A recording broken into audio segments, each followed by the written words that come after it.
Let's talk about incognito quadratics, or things that don't look like quadratics necessarily to start with, but you can do a substitution to turn them into a quadratic, which means we can use all our other tools to solve them. So for example, let's talk about x to the fourth minus 10x squared plus 9 is equal to 0. Now it doesn't look like a quadratic right now because it doesn't look like ax squared plus bx plus c is equal to 0, but if we let u equal x squared, if you square both sides of that, it means I get u squared is equal to x squared squared. Multiply those, so that's x to the fourth. So looking at my original, my x to the fourth is u squared minus 10 times my x squared is what I called u plus 9 is equal to 0. This does look like a quadratic, and it looks like it's one that factors, I think it's into u minus 9 and u minus 1, which gives me either u minus 9 is equal to 0 or u minus 1 is equal to 0, which gives me that my u values are either u is equal to 9 or u is equal to 1. Well, I started this with x's, so I should get back to x's. And I know that u is equal to x squared. So one of my u's is equal to 9, and u is also equal to x squared. So this tells me that 9 is equal to x squared. If I take a square root of both sides, I took a square root, so there's plus or minus. Two of my options for x is equal to plus or minus 3. My other option for u is u is equal to 1, down here. U is also equal to x squared, so that means 1 is also equal to x squared. And if you focus just on this part now, take a square root of both sides. Square root of 1 is plus or minus 1, so I get x is equal to plus or minus 1. So in the end, my solutions to the original are 1, -1, 3, and -3. Again, these are solutions to my original, which is this guy up here. Okay, one more example of an incognito quadratic. Let's say I start with,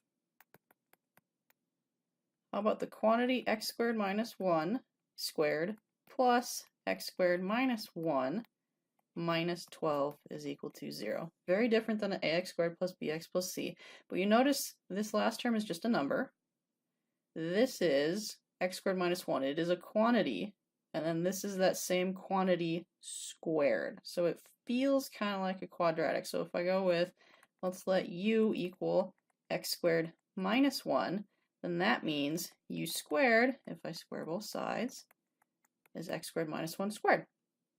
So looking at my original, I have x squared minus 1 squared. That's what I called u squared.